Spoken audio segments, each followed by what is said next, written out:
Hi everybody and welcome back to another Legends of Runeterra video and gameplay. Today we're bringing you some Nightfall. This is a Diana Nocturne deck and we are really focusing on getting a whole bunch of Nightfall procs and winning the game with leveled up Nocturne and Diana. And I've had a lot of success with this deck actually. I've played about 10 games and I've lost 2 of them, so 80% win rate at the moment. I'm sure that as I start playing it a little bit better as well, well, I don't know that the win rate will necessarily go up, but I'll at least be able to maintain it. So during this last expansion, we got a new card with Nightfall, a couple of new cards actually. We got the Evershade Stalker, and we got what is it called? Moonlight Affliction. Now, I'm not including Moonlight Affliction into this deck because that seems a little bit overkill. The silence is nice, but with the Fearsome, a lot of times the enemy can't block anyway, so it seems sort of redundant. But we are including the Evershade Stalker. So it's a 2-cost ephemeral unit with Fearsome. It can't block. So this is a strictly, it's a very offensive-minded card. So Nightfall, create a copy of me in hand. So once we get to late game, round 10, we can actually play 5 of these guys, which is super strong. And if we've got a Nocturne out, we're going to end a leveled up Nocturne at that. We're going to be able to do -1 attack damage to all the units, making it really hard for them to block the Fearsome. But the Evershade Stalker, as soon as I saw it and it came out, I realized that it had pretty good synergy with a particular card that does not get a lot of use, and that's the Dusk Rider. The Dusk Rider is another Nightfall unit. It's Fearsome. It's a 5-cost. Grant me +1/+0 for each time you've activated Nightfall this game. And rather than seeing this as a unit that needs to attack, I see it as a late game option. So it's a one-off. So once we get to late game, if we need to finish off the game, we play the Dusk Rider, and then we use Atrocity on it. This is sort of like a modified They Who Endure sort of, I guess, card here, where we're playing it down late in the game to finish off and be able to deal enough damage to win the game if we need to. So that's basically why the Dusk Rider is in there. And then, like I said, the Evershade Stalker actually works really well with Nocturne. It's a relatively cheap card that allows us to kind of maintain our hand and deal damage and level up Nocturne, and then work well with his ability, as well as Diana's for that matter. Once she levels up, she gets a Challenger every time you play a Nightfall unit, and +2 for attack for each new Nightfall card that you play. The main problem that we have in this deck then is activating Nightfall. Since we're running a whole bunch of Nightfall units, a lot of times, and just kind of by virtue of the deck that it's in, if we have only Nightfall cards in the deck, we're going to have to end up playing them without getting the Nightfall ability. So actually kind of gathering your cards and playing them in the right order is very important. This is not a brain dead deck. You definitely have to think about the card order that you need to play and in subsequent rounds as well. So we do have a couple of Nightfall enabling cards. We've got Gift-Giver and Dustbringer. Both of these cards are producing secondary cards that help. So we've got gems from the Gift-Giver and the Dusk Petal Dust, which is also going to reduce the cost of a Nightfall unit that you play. That's great. But besides that, we've got Stalking Shadows, we've got Glimpse Beyond, and that is almost all of the Nightfall activators that we have. So you really do have to order this correctly. Make sure you play the cards in the right round and right order, just to get the Nightfall procs off and able to win the game. So like I said, quite a bit of success with this deck. It's been pretty fun playing. I never did get a finishing combo with Dusk Rider Atrocity, but it's still there as kind of like our backup. So this is a pretty fun deck. I definitely recommend it. So if you enjoy this video, don't forget to like and subscribe to the channel, and we will see you tomorrow. Thanks. Okay, so we are playing against Zoe and Fizz, so it's going to be good to get the Shade Stalker, I think, in our opening hand. That would be great. We also have we need a way to activate the Nightfall, so let's go ahead and get rid of these two. Maybe Nocturne as well. I think just those two. We end up getting the Shade Stalker, which is great. We've got Gift Giver for Gem and Nightfall activation, also good. Let's go ahead and just play out the Gift Giver. If he's got Zoe or Fizz, we should be able to get 1 damage in, so doesn't look like he does. We can end the round. Alright, another Gift Giver. It's pretty good.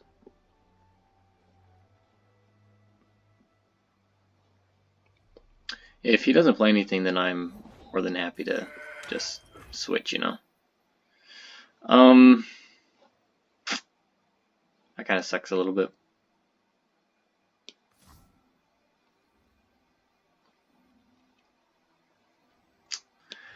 I do think we play the gem here, though.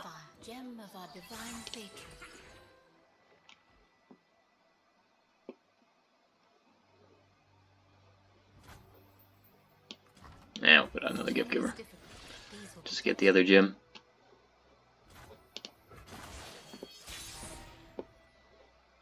Alright, we get another Nocturne. I think we pass. I'm okay with passing. I got a lot of spells in hand.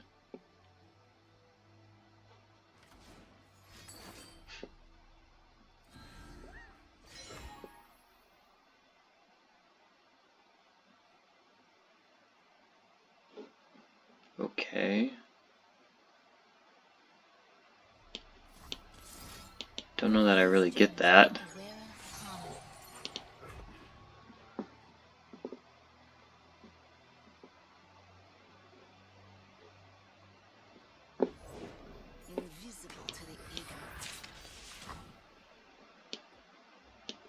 We're going to attack with this and use the Pale Cascade so he doesn't actually block, which is pretty good actually. Let's go ahead and put down our Evershade Stalker as well. We're both at 4 cards. I do have Nocturne. I've got no way to really enable my abilities though, which sucks. So we're going to go like this. He's Targon. What's the chances he's got Pale Cascades? It's okay, I guess.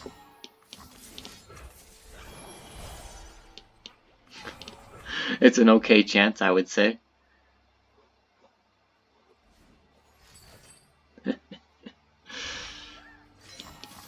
We'll use that. We get card draw on this one too.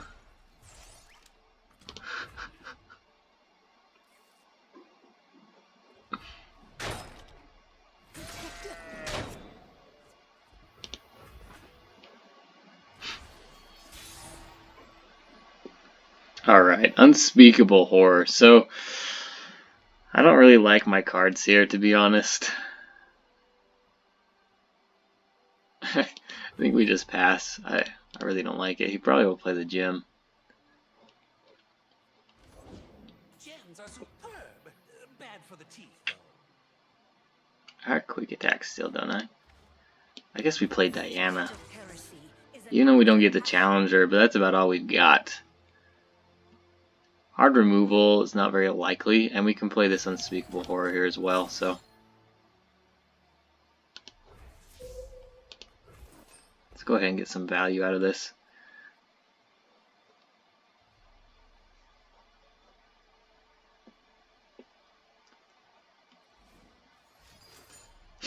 Okay, that's fine.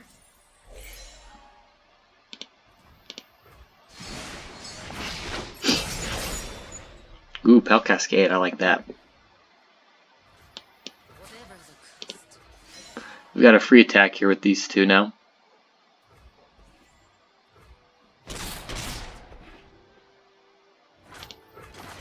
Which is also pretty good. He's at a fairly low hand, and we've got both of our units in. Another Pale Cascade. I guess it's Diana's Pale Cascade, but still. We don't have a lot of our Nightfall enablers at the moment. Oof, I don't like that. Do we just play Nocturne? I think we just play Nocturne. Once again, it kind of sucks we don't have Nightfall, but I think we need to play Nocturne.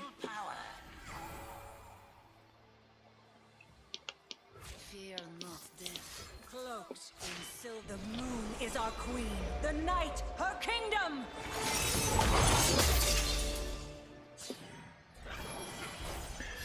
Alright, we're going to buff up this unit, and we're going to block here with this one. There's a possibility he's got another card in hand that he can use. I'll take it, though. He's down to a pretty narrow hand as it is.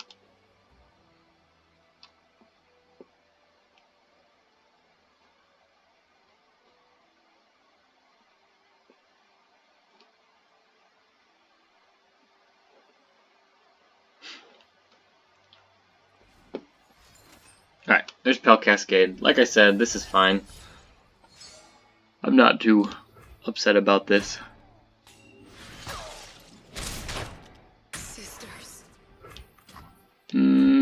we're not gonna play this Lunari Duskbringer this round.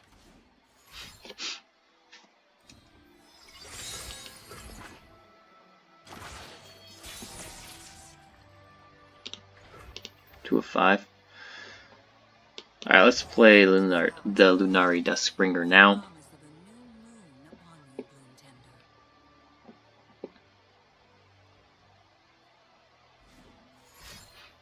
I don't know if you want to do that, my friend.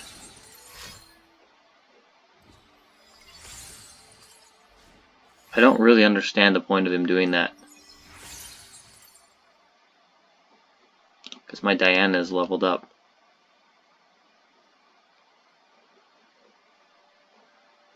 Targon and Bilgewater in general don't have a ton of removal, so like 3 damage removal for this card, and now I'm at 5 damage, so and Challenger to take this guy out. So he just wasted all of his spells on that unit. Night descends. I will be heard. Remember my words.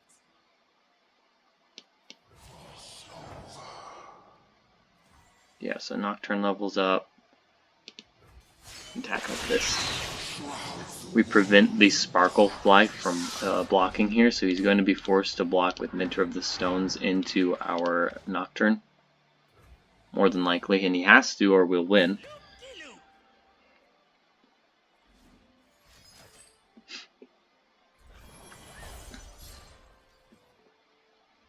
Alright, so we use Unspeakable Horror here.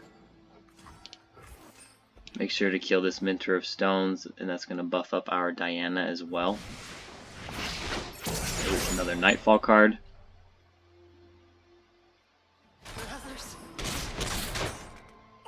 And I should have buffed up the Nocturne, but he surrendered anyway.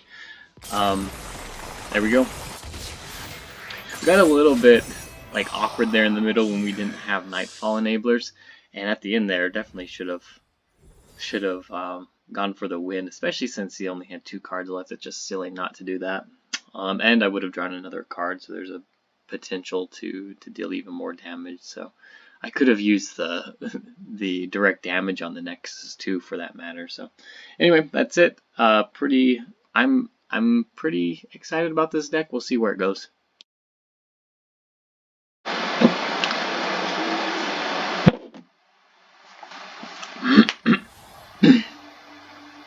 Alright, we're going against Braum and Vladimir. Probably a Scargrounds deck.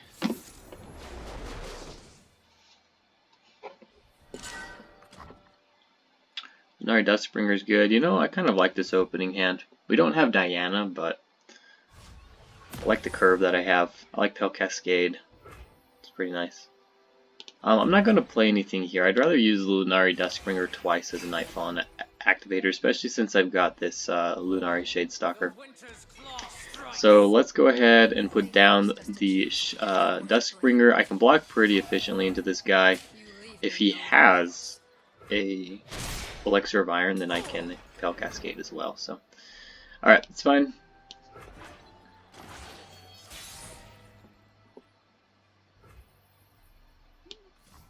What does he have turn 3 that I could use the Nocturne on? I think we pass here. I'm fine with just gathering my cards. So there's the Scargrounds.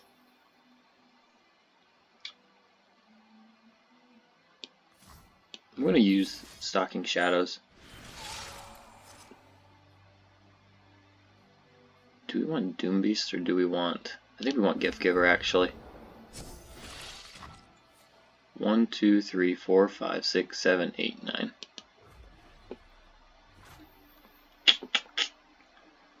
Let's go with Lunari Stalker.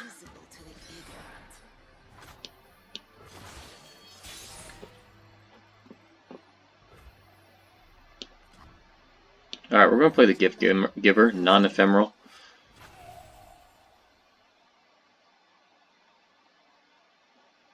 Don't we play the... Let's go with Crescent Guardian, I think. I'm just going to show these units so that he starts to get scared. So there's the Braum.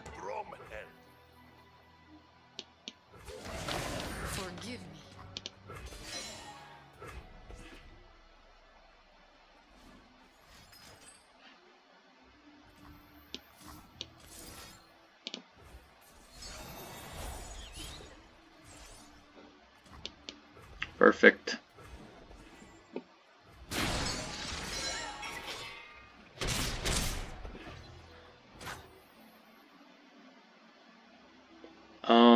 I think that's it. Maybe use the gem to stop him from open attacking on the Crescent Guardian here.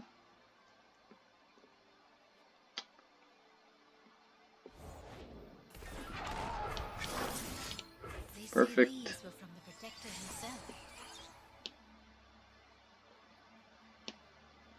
I don't have a super good way to protect Nocturne.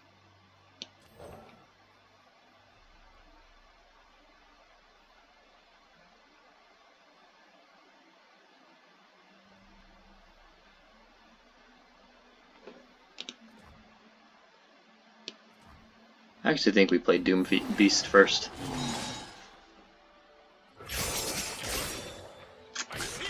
In case he's got a transfusion, he would be able to take out my Nocturne. This is fun, yes?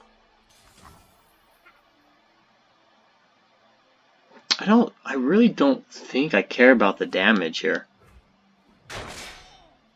Also, this is preventing him from leveling up Vlad as well, so like I'm not super concerned about it. Let's go ahead and play Diana. If he's got another Noxian Fervor, I think I'll take that too. I don't think that's awful. Cold and unforgiving as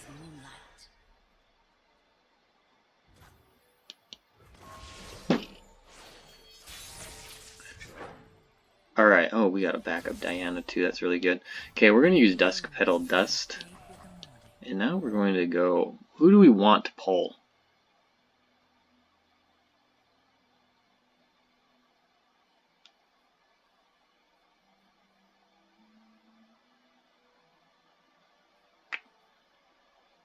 We want to pull... I think we want to pull this. Moonlight cloaks the land in silver. We're making these two beneath the ability to block.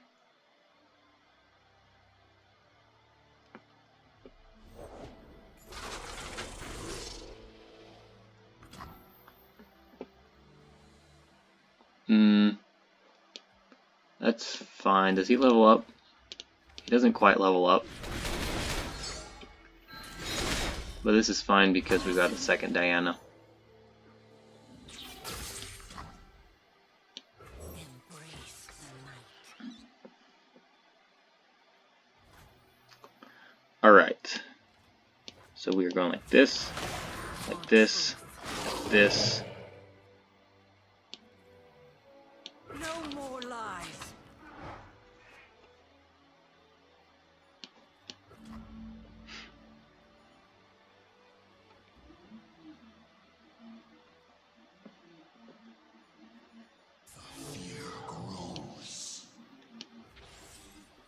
Face your heretic.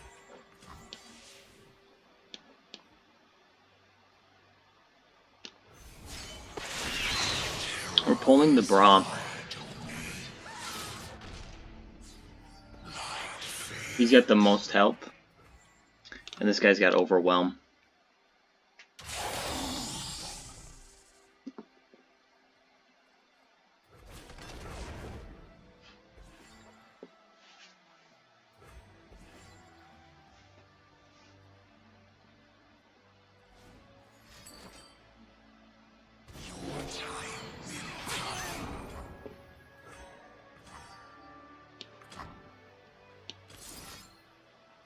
What are we at here? We're at 5.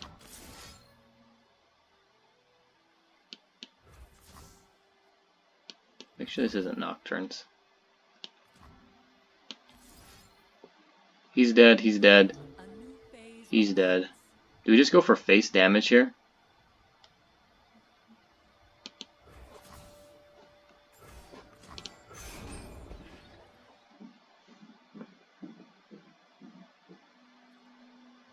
Perfect. That's actually a really good card.